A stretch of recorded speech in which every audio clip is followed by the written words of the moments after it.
মুভির শুরুতে আমরা টিম নামের একজন সাধারণ ছেলেকে তার পরিবারের সাথে সমুদ্রের পাশে একটি সুন্দর বাড়িতে থাকতে দেখি। তার পরিবারও তার মতোই সহজ সরল এবং ভালোবাসায় ভরা। তার বাবা ছিলেন ঠান্ডা মাথার একজন মানুষ, মা তাকে খুব ভালোবাসতেন এবং তার ছোট বোন কিটক্যাট ছিল পুরো বাড়ির প্রাণ। তার কাকা কিছুটা অদ্ভুত প্রকৃতির ছিলেন, একটু যেন অন্যমনস্ক থাকতেন, তবে মনটা ছিল খুব ভালো। প্রতি বছর তাদের বাড়িতে নতুন বছরের পার্টি হতো এবং সবাই মিলে খুব মজা করত। সেই বছরও ঠিক তেমনই হয়েছিল। পার্টির পরের দিন টিমের বাবা তাকে ডেকে বললেন, আজ তোমার 21 বছর পূর্ণ হলো। তিনি জানান যে তাদের পরিবারের পুরুষদের একটি গোপনীয়তা আছে, তারা টাইম ট্রাভেল বা সময় ভ্রমণ করতে পারে, তবে শুধু অতীতেই যেতে পারে, ভবিষ্যতে নয়। টিম প্রথমে ভেবেছিল বাবা হয়তো মজা করছেন, কিন্তু তার বাবা বললেন যে প্রথমে আমারও তাই মনে হয়েছিল। অন্ধকার কোনো জায়গায় যাও, মুঠি বন্ধ করো এবং যে সময়ে ফিরে যেতে চাও সে সম্পর্কে গভীরভাবে ভাবো। টিম কৌতূহলী হয়ে আলমারির ভেতরে যায়, মুঠি বন্ধ করে এবং আগের রাতে নিউ ইয়ার্স পার্টির কথা ভাবতে শুরু করে। যখন তার চোখ খোলে সে দেখে সে পার্টির পোশাক পরা আর বাইরে সেই একই মিউজিকের আওয়াজ আসছে। সে নিচে যায় এবং দেখে ঠিক আগের রাতের মতোই পার্টি চলছে। এবার সে আগের দিনের ভুলগুলো করেনি। এরপর সে আবার বর্তমান সময়ে ফিরে আসে এবং বাবার সাথে দেখা করে বলে যে এটা সত্যিই কাজ করে। তার বাবা হেসে জিজ্ঞেস করেন যে সে এই ক্ষমতা দিয়ে কি করতে চায়। টিম বলে, প্রথমে আমি টাকা এবং খ্যাতি চাই। তার বাবা তাকে সঙ্গে সঙ্গে থামিয়ে দেন। তিনি বলেন, কখনো এমনটা করো না, তোমার দাদাও এটাই ভেবেছিল, কিন্তু শেষ পর্যন্ত তার কাছে কিছুই অবশিষ্ট ছিল না। আমি কোনো ধনী মানুষকে সুখী হতে দেখিনি। তিনি টিমকে বলেন যে এই ক্ষমতাকে এমন কিছুর জন্য ব্যবহার করো যা সত্যিই গুরুত্বপূর্ণ। টিম তখন ঠিক করে যে সে এই ক্ষমতাকে প্রথমে ভালোবাসা খুঁজে বের করার জন্য ব্যবহার করবে। কিছুদিন পর টিমের বোন কিটক্যাটের প্রেমিক জিমি শার্লট নামে একটি মেয়েকে তাদের বাড়িতে নিয়ে আসে। শার্লট 2 মাসের জন্য তাদের সাথে থাকতে এসেছিল। শার্লট দেখতে খুবই সুন্দরী ছিল এবং টিম তাকে দেখেই পছন্দ করে ফেলে। সে শার্লটের মন জয় করার জন্য সব কিছু চেষ্টা করে। তার সাথে টেনিস খেলে, একসাথে সময় কাটায়। শার্লটের যাবার সময় ঘনিয়ে এলে টিম তার ঘরে গিয়ে নিজের ভালোবাসার কথা জানায়, কিন্তু শার্লট বলে, ইস, যদি তুমি এটা 1 মাস আগে বলতে। টিম দমে যাওয়ার পাত্র ছিল না। সে সঙ্গে সঙ্গে নিজের আলমারিতে গিয়ে 1 মাস আগে ফিরে যায় এবং আবার শার্লটকে একই কথা বলে। এবার শার্লট হেসে বলে, ইস, যদি তুমি এটা গতকাল বলতে। টিম বুঝতে পারে যে সময় ভ্রমণ করেও সে কারো মনের পরিবর্তন করতে পারবে না। পরের দিন শার্লট চলে যায়। কিছুদিন পর টিম আইন নিয়ে পড়ার জন্য এবং প্রেমিকার খোঁজে লন্ডনে চলে যায়। সেখানে সে তার বাবার একজন বন্ধুর বাড়িতে থাকতে শুরু করে, যার নাম ছিল হ্যারি। হ্যারি একজন থিয়েটার আর্টিস্ট ছিলেন। 6 মাস কেটে গেল, কিন্তু টিমের জীবনে কোনো মেয়ে এলো না। একদিন সে তার এক বন্ধুর সাথে একটি রেস্তোরাঁয় যায়। সেখানেই তার মেরি নামের একটি মেয়ের সাথে দেখা হয়। তারা কিছুক্ষণ কথা বলে এবং টিম মেরির ফোন নম্বর নেয়। মেরি নম্বর দেওয়ার সময় বলে যে সে আশা করে তাদের আবার দেখা হবে। সেই রাতে টিম খুব খুশি ছিল। সে যখন বাড়ি ফেরে তখন দেখে হ্যারির মন খুব খারাপ। হ্যারি জানায় যে আজ তার একটা নাটক ছিল, কিন্তু একজন অভিনেতা সংলাপ ভুলে যাওয়ায় পুরো নাটকটা নষ্ট হয়ে গেছে। দর্শকরা বিরক্ত হয়ে চলে গেছে এবং এখন নাটকের খুব খারাপ রিভিউ আসবে, যার ফলে তার ক্যারিয়ার শেষ হয়ে যাবে। তার কাকার এই অবস্থা দেখে টিম সিদ্ধান্ত নেয় যে সে তার সাহায্য করবে। সে সময় ভ্রমণ করে কয়েক ঘন্টা আগে ফিরে যায় এবং ঠিক সময়ে থিয়েটারের পেছনে গিয়ে অভিনেতাকে সংলাপগুলো মনে করিয়ে দেয়। এবার নাটকটা খুব সুন্দরভাবে শেষ হয় এবং হ্যারি খুব খুশি হয়। কিন্তু টিমের খুশির রেশ বেশিক্ষণ থাকেনি। সে যখন মোবাইল চেক করে দেখে তখন মেরির নম্বরটা নেই। কারণ হ্যারিকে সাহায্য করার জন্য সময় পরিবর্তন করার কারণে সে আর সেই রাতে রেস্তোরাঁয় যায়নি এবং মেরির সাথে তার দেখাই হয়নি। মেরির নম্বর তার ফোন থেকে চিরতরে মুছে গেছে। টিম বুঝতে পারে যে সময় ভ্রমণ করে হ্যারিকে সাহায্য করার জন্য সে মেরির সাথে তার প্রথম দেখা করার সুযোগটা হারিয়েছে। পরদিন সকালে খবরের কাগজ পড়তে পড়তে তার মনে পড়ে যায় যে মেরি কেট মসকে খুব পছন্দ করত এবং সে একটি আর্ট গ্যালারিতে কাজ করত। টিম সঙ্গে সঙ্গে সেই গ্যালারিতে যায় এবং 1 সপ্তাহ ধরে প্রতিদিন সেখানে মেরি অপেক্ষায় বসে থাকে। 1 সপ্তাহ পর মেরি সেখানে আসে, কিন্তু যখন টিম তার সাথে কথা বলতে যায় মেরি তাকে চিনতেই পারে না। মেরির কাছে এটাই ছিল তাদের প্রথম দেখা, কিন্তু টিমের কাছে এটা ছিল দ্বিতীয়বার। টিম স্বাভাবিক হওয়ার ভান করে এবং মেরি ও তার বন্ধুকে কফি খাওয়ার প্রস্তাব দেয়। মেরি রাজি হয়। কফি টেবিলে কথা বলতে বলতে টিম মেরি ও তার বন্ধুকে জিজ্ঞেস করে যে তাদের কিভাবে দেখা হয়েছিল। মেরি জানায় একটি বিরক্তিকর পার্টিতে। টিম জিজ্ঞেস করে কোথায় সেই পার্টি। মেরির বন্ধু জানায় যে পার্টিটা তারই বাড়িতেই হয়েছিল। টিম তখন কিছুটা অস্থির হয়ে মেরির বন্ধুর বাড়ির ঠিকানা জিজ্ঞেস করে। মেরি ও তার বন্ধু প্রথমে একটু অবাক হলেও টিম কথা সামলে নিয়ে বলে যে তার সব কিছু বিস্তারিত জানতে ভালো লাগে। তখন মেরির বন্ধু ঠিকানাটা দিয়ে দেয়। টিম সময় ভ্রমণ করে সরাসরি সেই পার্টিতে ফিরে যায়, ঠিক যখন রুপার্ট, মেরির তখনকার প্রেমিক, আসার কথা ছিল। সে পার্টিতে পৌঁছে দেখে মেরি এক কোণে একা দাঁড়িয়ে আছে। একটু মনমরা লাগছে তাকে। টিম তার কাছে যায় এবং মেরির পছন্দের কথাগুলো বলতে শুরু করে, যা সে আগেরবার দেখা হওয়ার সময় জেনেছিল। মেরির কাছে এটা ছিল তাদের প্রথম দেখা, কিন্তু টিমের কাছে এটা তৃতীয়বার। মেরি অবাক হলেও টিমের কথায় মুগ্ধ হয়। সে বলে, হ্যাঁ, পার্টিটা খুব বিরক্তিকর, আমরা কি অন্য কোথাও যেতে পারি? তারা দুজন পার্টি থেকে বেরিয়ে যায়। এদিকে বেচারা রুপার্ট পার্টিতে ঢুকছিল, কিন্তু সে জানত না যে তার প্রেমিকা হতে চলা মেয়েটি অন্য কারো সাথে চলে গেছে। টিম এবার সব কিছু বদলে দিয়েছে। বাইরে ডিনার করার পর টিম মেরিকে তার বাড়িতে পৌঁছে দেয়। তাদের ঘনিষ্ঠতা বাড়ে, তবে সব কিছু টিমের ভাবনা মতো হয়নি। তাই টিম ভাবে আরেকবার চেষ্টা করে দেখা যাক। সে সময় ভ্রমণ করে সেই রাতে ফিরে যায় এবং বারবার সেই রাতটাকে পারফেক্ট করার চেষ্টা করে। এবার সে মেরিকে পুরোপুরি মুগ্ধ করতে পারে। তারা একে অপরকে প্রতিদিন ফোন করতে থাকে এবং সময়ের সাথে সাথে তাদের সম্পর্ক গভীর হতে থাকে।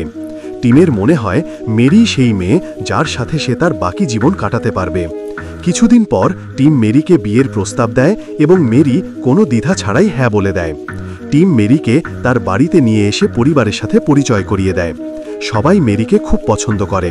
ডিনার টেবিলে যখন সবাই বসেছিল, টিম ঘোষণা করে যে তারা বিয়ে করতে চলেছে। সবাই খুব খুশি হয়। টিম আরও জানায় যে তারা বাবা মা হতে চলেছে। এটা শুনে তাদের আনন্দের সীমা ছিল না। তাদের তো সেই সময় বিয়েও হয়নি, বাবা মা হতে চলেছে। বিয়ের দিন আসে এবং অনেক কিছু ভুল হতে শুরু করে। কখনো বৃষ্টি হয়, কখনো কারো বক্তৃতায় গণ্ডগোল হয়। ব্যক্তিগতভাবে টিমের কাছে এসবের তেমন গুরুত্ব ছিল না, কিন্তু সে চেয়েছিল মেরির জন্য সব কিছু নিখুঁত হোক। তাই সে বারবার সময় ভ্রমণ করে সব কিছু ঠিকঠাক করার চেষ্টা করে। অবশেষে বিয়ে সম্পন্ন হয়। বিয়ের পর টিম আর মেরির একটি মেয়ে হয়, যার নাম রাখা হয় পসি। তারা দুজনেই পসিকে খুব ভালোবাসত। টিমের জীবন খুব সুন্দর কাটছিল।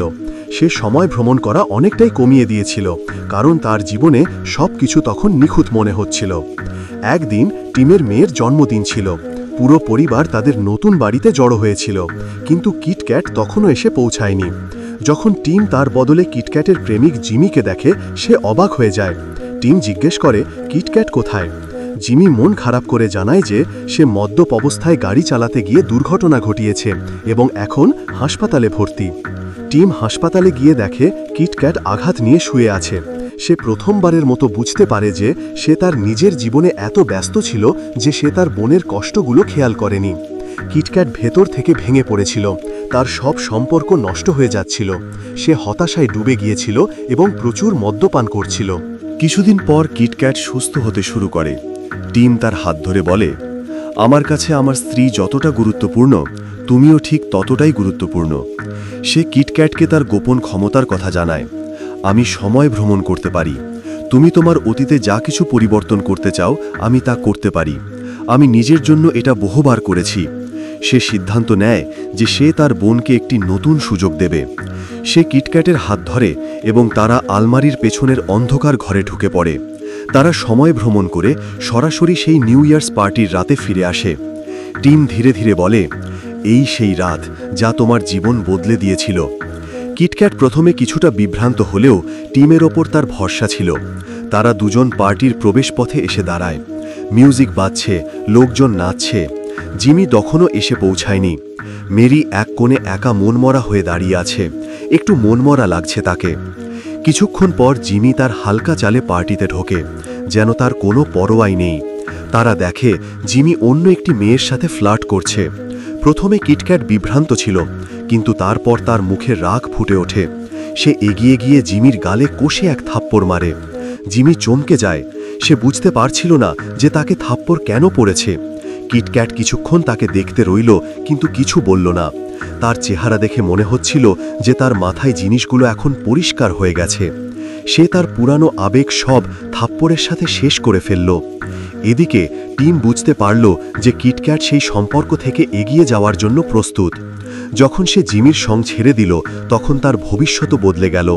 কিছুক্ষণ পর তারা দুজন বর্তমান সময়ে ফিরে আসে। তখন টিম দেখল যে কিটক্যাট খুব শান্ত ছিল, তার চোখে প্রশান্তি ছিল। এখন কিটক্যাট তার ঘনিষ্ঠ বন্ধু জের সাথে ছিল। যে একজন খুব ভালো মানুষ ছিলেন। টিম দেখে খুশি হয়েছিল যে তার বোন অবশেষে সত্যি খুশি। টিম এটা ভেবে খুশি যে সে তার বোনের জীবন পুরোপুরি ঠিক করে দিয়েছে। কিন্তু তার সুখ বেশি দিন টেকেনি। যখন টিম তার মেয়ে পসির কাছে গেল, তখন সে দেখল যে পসি নেই। তার জায়গায় তার নিজের ছেলে ছিল, যাকে সে চিনত না, কারণ সে তার সাথে কোনো মুহূর্ত ভাগ করে নেয়নি। টিম এটা দেখে খুব ভেঙে পড়েছিল। সে ভাবল কিভাবে তাকে ফিরে পাওয়া যায়। সে তার বাবার কাছে গেল পরামর্শের জন্য। তার বাবা তাকে বললেন, বেটা, আমাকে তোমাকে আগেই এটা বলে দেওয়া উচিত ছিল। যদি তুমি তোমার সন্তানের জন্মের আগের সময়টাতে গিয়ে কিছু পরিবর্তন করো, তাহলে তোমার সন্তানও বদলে যাবে। তার ডিএনএ, তার পরিচয়, সব কিছু। এটাই সময় ভ্রমণের সবচেয়ে বড় ঝুঁকি। এই কথাগুলো টিমের মনে পাথরের মতো আঘাত করল। পসি তার জীবনের একটি গুরুত্বপূর্ণ অংশ ছিল। তার অস্তিত্বই ছিল টিমের আনন্দ। তাই টিম সিদ্ধান্ত নিল যে কিটক্যাটের জীবন বদলানোর জন্য তাকে অন্য উপায়ে খুঁজে বের করতে হবে, এবং সে টাইম ট্রাভেল ব্যবহার করেনি। কিটক্যাটের গাড়ি দুর্ঘটনা আবার ঘটল। টিম এবং মেরি তাকে দেখতে হাসপাতালে গেল। কিন্তু এবার টিম শান্ত ছিল, কারণ সে জানত যে তার বোনের জীবন স্বাভাবিক হয়ে গেছে। সে জানত যে কিটক্যাটের হৃদয়ে জের জন্য ভালোবাসা জন্মাচ্ছে, আসল ভালোবাসা। তারা কিছু সময় পর একে অপরের প্রেমে পড়ে যায়। যে কিটক্যাটকে সেই মানসিক সমর্থন দিয়েছিল যা তার প্রয়োজন ছিল। টিম ভেবেছিল যে কিছু সম্পর্ক বদলানোর জন্য সময় লাগে। শর্টকাট শুধু গন্তব্য পরিবর্তন করতে পারে, কিন্তু ভ্রমণ করতেই হবে। আরও কিছু সময় গেল এবং টিম এবং মেরির আরেকটি সন্তান হলো, একটি ছেলে। এখন তাদের দুটি সুন্দর সন্তান, পসি এবং তার ছোট ভাই। টিমের পরিবার এখন সম্পূর্ণ, চারদিকে শুধু আনন্দ। কিন্তু জীবন কখনো নিখুঁত হয় না। একদিন টিম জানতে পারল যে তার বাবা ক্যান্সারে আক্রান্ত। তার কাছে আর মাত্র কয়েক সপ্তাহ বাকি ছিল। টিম এটা শুনে হতবাক হয়ে গেল। সে তার কাছে গেল এবং জিজ্ঞেস করল যে কিছু পরিবর্তন করা সম্ভব কিনা। তার বাবা হেসে বললেন, আমি ধূমপান ছাড়তে পারবো না। টিম বুঝতে পারল যে কিছু অভ্যাস, কিছু ভুল, কিছু কষ্ট ভালো স্মৃতির কারণ হতে পারে। তিনি তাকে অন্য গোপন কথা বললেন, আমি প্রতিদিন দুবার বাঁচি। প্রথমবার সাধারণ মানুষের মতো, মানসিক চাপ আর রুটিনের মধ্যে। দ্বিতীয়বার অতীতে গিয়ে সম্পূর্ণ শান্তি আর ভালোবাসা নিয়ে। তোমরাও এটা চেষ্টা করে দেখতে পারো। যদি এভাবে চিন্তা করিস, তাহলে অন্তত 200 বছরের বুড়ো আমি। যাই হোক, টিমও একই কাজ করতে শুরু করল। সে প্রতিদিন দুবার বাঁচতে শুরু করল। প্রথমবার সাধারণ মানুষের মতো, দ্বিতীয়বার সম্পূর্ণ আনন্দের সাথে। এইভাবে প্রতিটি মুহূর্ত তার জন্য স্বপ্নের মতো হয়ে গেল। কিন্তু একদিন এমন এলো যখন টিম আবার বাঁচতে চাইল না। তার বাবার মৃত্যুর দিন। সেই দিনটি খুব কঠিন ছিল। মেরি তাকে সান্ত্বনা দিল এবং তার কাঁধে হাত রাখল। সে শুধু এটা জানত যে সে আবার অতীতে গিয়ে একবার তার বাবার সাথে দেখা করতে পারবে। এবং সে তাই করেছিল। যখন তার মন খারাপ থাকত, তখন সে অতীতে যেত, সমুদ্র সৈকতে হাঁটত এবং তার বাবার সাথে কথা বলতো। তাদের সাথে সেই মুহূর্তগুলি আবার বাঁচত। সেই মুহূর্তটি সময়ের বাইরে ছিল। এরপর টিম আবার বর্তমানে ফিরে আসে এবং সেই দিন থেকে সে সময় ভ্রমণ বন্ধ করে দেয়। সে প্রতিদিনকে উপহার হিসাবে উপভোগ করতে শুরু করে। সে প্রতিটি মুহূর্তের মধ্যে সুখ খুঁজতে শুরু করে। এক কাপ চা, পুরনো গান, পসির আঁকা ছবি, মেরির চোখের আলো, সব কিছুই তার কাছে মূল্যবান ছিল। এবং এভাবেই টিমের গল্প শেষ হয়। একজন মানুষ যার সময়ের ওপর জোর ছিল, কিন্তু সে সময়কে মেনে নিয়েই শেষ পর্যন্ত খুশি হয়। আপনার কাছে এমন সুপার পাওয়ার থাকলে আপনি অতীতে গিয়ে কি পরিবর্তন করবেন কমেন্টে জানাতে ভুলবেন না। দেখা হচ্ছে পরের ভিডিওতে। আচ্ছা, তুমি কি জাগো স্টোরি বাংলা চ্যানেলের ভিডিওগুলো দেখো? আরে তারা তো শুদ্ধ বাংলা ভাষায় মুভি এক্সপ্লেইন করে, আমি তো অলরেডি সাবস্ক্রাইব করেছি।